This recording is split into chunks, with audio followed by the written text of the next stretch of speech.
Ee, Öncelikle şunu söyleyeyim, sorunuzun kelimesel analizini yaptığımızda teknolojik çağında büyümüyorlar artık. Teknolojinin içine doğuyorlar.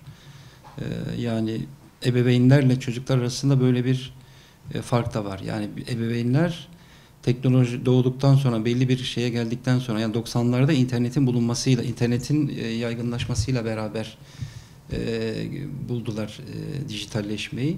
Ama yeni nesil dijitalleşmenin içinde doğan nesil oldu. Dolayısıyla burada dijitalleşmenin öncelikle şuna değinmekte fayda var.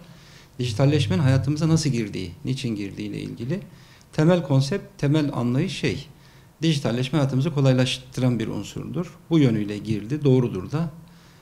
Fakat beraberinde gelişen işte bilişimin gelişmesi, dijitalleşme, yapay zeka, kodlama, algoritmalar yani bir sürü unsurla birlikte artık bugün neredeyse hem devletler için hem toplumlar için hem de insanlar için dijital olmadan yaşamak mümkün değil.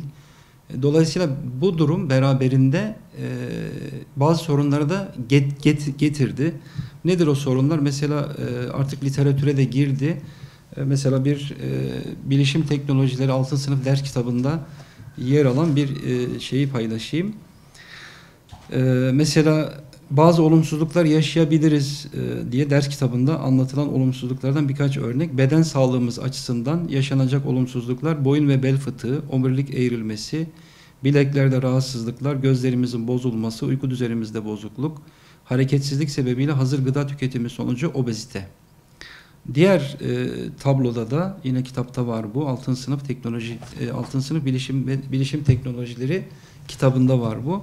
Ruh sağlığı ve günlük yaşam açısından yaşanacak olumsuzluklar, içine kapanıklık, aile içi iletişimin azalması, zaman kaybı, şiddete eğilim, özgüven eksikliği veya fazlalığı, ahlaki bozulmalar, tembellik ve hareket etmeme isteği, derslerde başarısızlık, dikkat kaybı ve unutkanlık, kendini ifade edememe.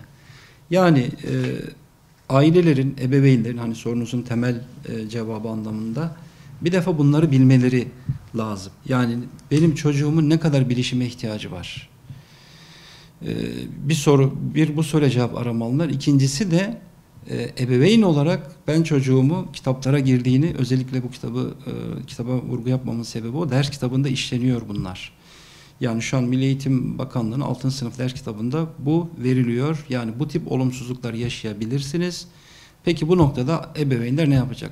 Külliyen yasaklamak mümkün değil. Yani öğrencinin, dedim ya dijitalde doğdular bunlar artık. Çocuğun hayatının bir parçası olarak kabullenmek zorundalar.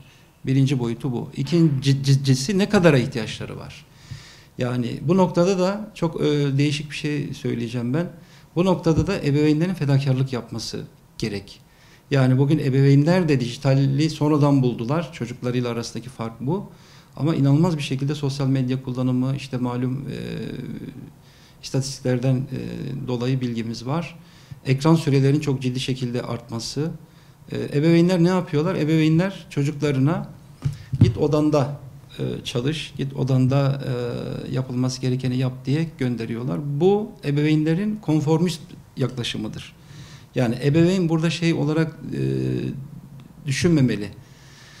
Çocuk odasına gider, çalışır. Bilgisayar var, cep telefonu var, tablet var. Özellikle pandemiyle birlikte hani eğitim araçları olarak da kabul edildiği için artık online dersler var vesaireler var. Çocuğun muhakkak kontrol edilmesi lazım deniliyor.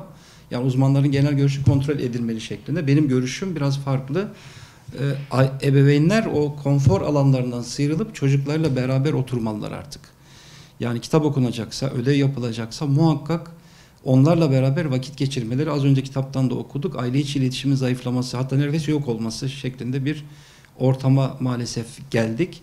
Bu noktada da bu hastalıkların ortaya çıkmaması için ailelerin kendi konfor alanlarını biraz terk etmeleri şart, işin açığı.